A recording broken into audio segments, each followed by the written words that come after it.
Salut à toutes et à tous, bienvenue dans ce nouveau numéro de Top Sport où la lutte est à l'honneur puisque c'est en Alsace et à Gries plus précisément qu'a lieu les championnats de France 2013. C'était donc ce week-end. Comment se porte cette discipline dans la région? Nous en parlerons au début de cette émission avant de prendre la direction de l'Iceberg, la patinoire de Strasbourg dans un deuxième temps. 6 défaites consécutives, c'est la série noire de l'étoile du même nom. Les Strasbourgeois qui recevaient Morzine ce week-end, réaction obligatoire pour les hommes de Daniel Bourdage. Et nous reviendrons bien sûr largement en images sur la superbe victoire de la SIG. 6 victoires consécutives pour les hommes de Vincent Collet. La dernière en date, c'était ce samedi au Rhenus contre Paris-Levallois. On commence par la lutte. Tout ce que vous avez toujours voulu savoir sur la lutte sans jamais oser le demander. Les réponses, c'est tout de suite. Bon, d'accord, vu comme ça, de loin ou même de près, on a parfois du mal à saisir toutes les subtilités d'un combat. Pourtant, le principe est simple, plaquer au sol les épaules de son adversaire uniquement par des prises et donc sans porter de coups. En lutte gréco-romaine, le lutteur ne peut utiliser que ses bras et n'attaquer son adversaire qu'au-dessus de la ceinture. En lutte libre, on peut se servir de ses jambes et porter des attaques sur l'ensemble du corps. Enfin, chez les filles, il n'y a qu'un style de lutte très proche de la libre. Côté club, l'Olympia Schiltigheim a particulièrement brillé. Avec 9 médailles, mais pas de titre, il confirme sa bonne saison, même si l'élimination en demi-finale des championnats de France par équipe trotte encore dans les têtes. La demi-finale, je pense toute l'équipe avait la pression. Là, on était sous pression parce qu'on avait fait premier de poule. On savait qu'on pouvait aller jusqu'au bout et ça s'est pas déroulé comme prévu. Après, des petites erreurs d'arbitrage. Mais bon, c'est le sport, c'est comme ça. Et on est quand même allé chercher la médaille de bronze. Donc, pour ma part, une médaille de bronze en équipe et une médaille de bronze en individuel pour ma première année en Alsace avec Schiltigheim, je suis assez satisfait. 5 clubs alsaciens étaient représentés parmi les 360 lutteurs réunis lors de ces championnats. 3 Alsaciens se sont hissés en finale, mais aucun n'est parvenu à décrocher l'or. Parmi eux, Antoine Schinsing, ancien champion de France chez les cadets et les juniors, s'est ainsi incliné en finale chez les moins de 60 kg. C'est sûr, c'est un peu dur à digérer. Bon, sur le coup, c'est vrai que la défaite est assez amère. Mais bon, je pense qu'avec un peu de recul, je peux être fier de cette deuxième place malgré tout. Dans le dernier combat du week-end, Steve Guénaud, champion olympique à Pékin et médaillé de bronze à Londres, s'est logiquement imposé dans sa catégorie, clôturant en beauté ses championnats de France 2013. Vous venez de le voir, il y a eu beaucoup d'actions à Gries ce week-end. Pour en parler, nous sommes avec Diego Le Bruto, le CTR, c'est-à-dire conseiller technique régional de lutte dans la région. Quel bilan on peut dresser côté alsacien de ces championnats de France? On l'a vu, 12 médailles, mais pas de titre. Satisfait, pas satisfait, c'est la fourchette haute, la fourchette basse. La fourchette est, on va dire, en hausse par rapport à l'année dernière, puisque l'année dernière, nous avions décroché 9 médailles, dont 2 en argent et 7 de bronze. Cette année, on est à 12, 3 en argent et 9 de bronze. Donc on est en hausse quand même. Donc on peut dire que c'est un bilan assez satisfaisant qu'on a obtenu, en tout cas côté alsacien, en Alsace et à Gries cette année. Il manque un titre pour vous donner complètement le sourire. Oui, malheureusement, effectivement, on comptait sur un lutteur qui était titré l'année dernière, en la personne de Stéphane Marczynski en 84 kg en lutte libre. On pensait qu'il allait récidiver cette année, puisqu'il avait le potentiel. Effectivement, on a vu, il y avait quand même pas mal de représentants alsaciens. Il y a 6 clubs alsaciens qui étaient représentés. Il y a une tradition de lutte en Alsace. Vous-même étiez au JO, on pense à la famille Rimer également, à différentes Olympiades. Comment se porte en 2013 la lutte dans la région ? En termes de pratiquants en général? En termes de pratiquants, elle se porte très bien. Surtout ça fait 2-3 ans qu'on augmente nos effectifs. Nous sommes passés l'année dernière à 1056 licenciés. On a passé le cap il y a 2 ans, des 1000 licenciés. Au niveau des résultats, c'est un peu pareil. À chaque championnat, on a de très bons résultats, que ce soit chez les seniors que chez les plus jeunes, les minimes cadets. Et on monte pratiquement toujours sur le podium pour la 3e place, en règle générale. En tout cas, dans les 6 premiers, toujours, pratiquement. Donc on est vraiment une région où on a de très bons résultats. En tout cas, la lutte marche bien depuis des années en Alsace et ça continue à fonctionner. qu'il y a quand même une grosse concurrence dans les sports de combat. Il y a toujours des nouveaux sports de combat qui apparaissent, différents types de luttes, des sports qui mélangent les luttes, les sports de combat, tout ça. Comment la lutte, qui est quand même un vrai sport de tradition, qui a une discipline vraiment très ancienne, comment elle arrive à se renouveler? Les médailles olympiques, Steve Guénaud par exemple, qui était là aujourd'hui, qui était médaillé cet été, ça contribue à rajeunir tout en permanence cette discipline? Elle est rajeunie en permanence du fait de nouveaux pratiquants. Chaque club essaye d'avoir chaque année bien sûr de nouvelles recrues, des potentiels. Il faut trouver les petites pépites qu'on va essayer d'affiner de façon à en faire un jour un champion olympique. Et donc c'est un travail de longue haleine. Il faut plusieurs années pour arriver à sortir un champion.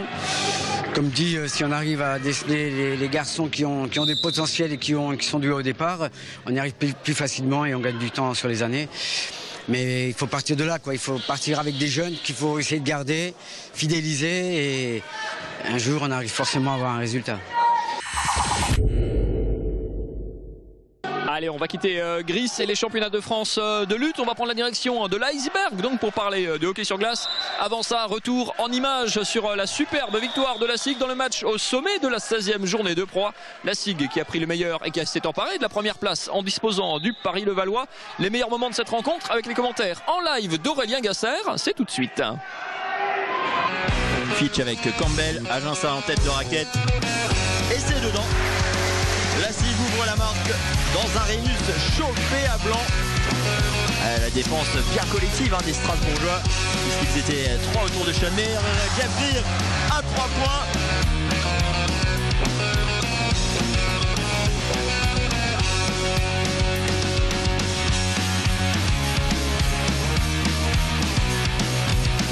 Ricardo Greer qui libère Hugo Invernizzi dans un fauteuil à 3 points. Et c'est dedans, il a pris ses responsabilités. Ricardo Greer, 3 secondes et le ballon perdu. Tentative à 3 points des Parisiens au buzzer. Il le réussit ce panier.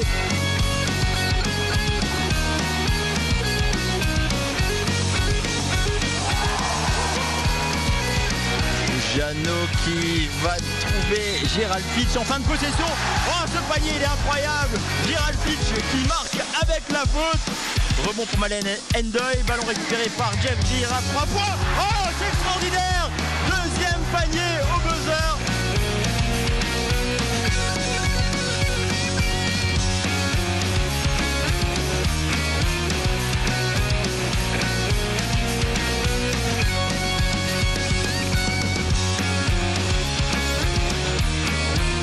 Ricardo Greer, la passe à l'intérieur pour Alexis Aginsa qui va claquer un bon petit dunk.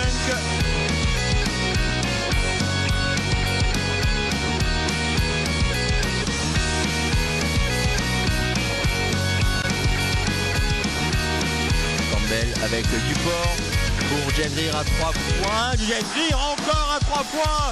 Ah, il fait un match en tout point remarquable. Ricardo Greer pour Jeff, qui dégaine peut-être un peu vite, mais il est chaud, et il a eu raison.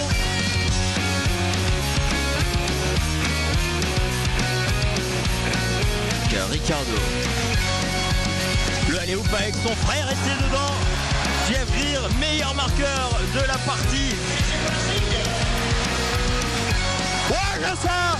Aginsa, il avait fait le même coup la semaine dernière face à Orléans et là il parle d'encore plus loin.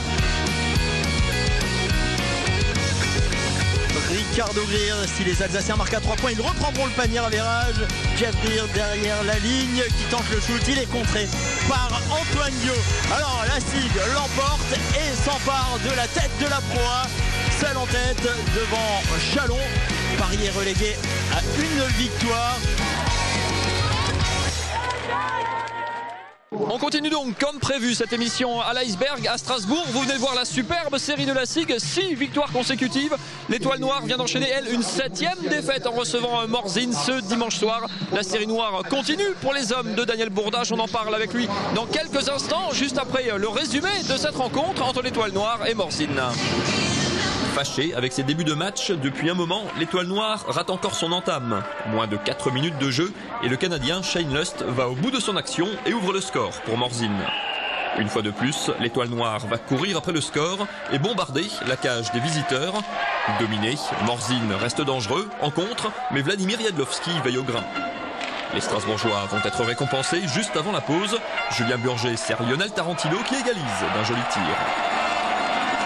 Le début du second tiers-temps est la copie du premier. Après 5 minutes de jeu, Morzine reprend l'avantage, toujours par Shane Lust, sur la première supériorité numérique des Pingouins. Là encore, Strasbourg va beaucoup tenter, mais sans réussite. Ciboula trouve le poteau. Le capitaine, Elie Marcos, puis Pierre-Antoine Devin viennent tour à tour buter sur le gardien. À l'attaque du dernier tiers, Strasbourg ne relâche pas la pression. Carlo Grün est tout près de l'égalisation, mais échoue à son tour. Après 3 minutes de jeu, c'est Rieder au premier poteau qui dévie ce palais et trompe Jedlowski. 3-1 pour Morzine. Les Strasbourgeois accusent le coup, mais reviennent dans le match. Grün sert David Stritz, qui réduit la marque à 8 minutes de la fin. Strasbourg va alors pousser, David Caillé puis Pierre-Antoine Devin trouvent à chaque fois Buisse à la parade. Faute d'avoir converti ces nombreuses occasions, l'Étoile Noire s'incline une nouvelle fois, 3-2. Vous venez de le voir, l'Étoile Noire s'est donc inclinée 3-2 avec Daniel Bourdage, l'entraîneur du club strasbourgeois. On imagine que c'est dur à vivre parce que ça se joue que d'un but cette fois-ci, que l'Étoile Noire a beaucoup tenté, beaucoup tiré, a été plutôt discipliné, peu pénalisé, mais ça passe toujours pas et ça fait donc une 7e défaite consécutive. Oui, je dirais peut-être pénalisé 1 ou 2 fois de trop. Ça nous a coûté assez cher. D'ailleurs, je crois que on peut penser que le match se joue sur les supériorités numériques. Notre incapacité à nous de marquer et à eux d'en profiter à la fin, en 3e période en tout cas. Je crois qu'ils en profitent 2 fois. Donc malheureusement le match effectivement est plié comme ça. L'Étoile Nord ne nous avait pas habitués. Alors j'ai pas regardé dans les statistiques depuis le retour du club en Magnus, mais cette défaite c'est sûrement inédit. C'est quoi? C'est dur à vivre. On imagine pour le groupe, pour l'entraîneur que vous êtes, c'est un moment difficile dans une carrière, dans une saison. Oui, c'est un moment très difficile. Mais bon, il faut accepter de vivre avec ça. Et puis ça fait partie du boulot. C'est pas facile. On rappelle qu'il y a 14 clubs en Magnus, que les 2 derniers, 13e, 14e, jouent des playdowns pour pas descendre. Le 12e joue encore les playoffs. Vous êtes 12e actuellement, avec 2 points seulement d'avance sur Mulhouse. Il reste 5 journées, 6 pour vous, puisqu'il y a un match en retard. Est-ce que ça veut dire qu'il faut vraiment regarder sur la 13e place, sur Mulhouse pour l'instant, qui est à 2 points? Ça veut dire que mentalement, il faut se dire on joue le maintien, on veut éviter la 13e place, ou vous êtes vraiment dans l'optique de gagner encore des places pour les playoffs? Mais voilà, on a le choix. Donc on choisit ce qui est le plus positif. Donc on joue pour la 12e place au mieux. On peut améliorer ce classement. Vous avez espoir que tous ces matchs sont regroupés en un seul mois. Ces 6 matchs vont s'enchaîner très très vite. Mi-février, la saison régulière est finie. C'est une bonne chose à la limite de rejouer tout de suite quand on est dans une mauvaise série. Quand on est dans une mauvaise série comme ça, oui, je pense que vaut mieux jouer que de s'entraîner et de réfléchir trop à ce qui se passe. Mais il faut aussi gagner. C'est surtout ça. C'est ça le remède, c'est une victoire, c'est 2 points. Puis ça, c'est l'unique remède. Le gros handicap pour l'instant, pour finir, c'est on va dire c'est surtout l'efficacité offensive. Un but contre Briançon, un seul but à Rouen, 2 ce soir. C'est ce qui pêche. Vous êtes, il me semble, la plus mauvaise attaque de la division. C'est là que le bas blesse. Enfin, c'est le premier chantier cette saison. Ben oui. On pourrait parler longtemps de notre attaque, de ce qui se passe.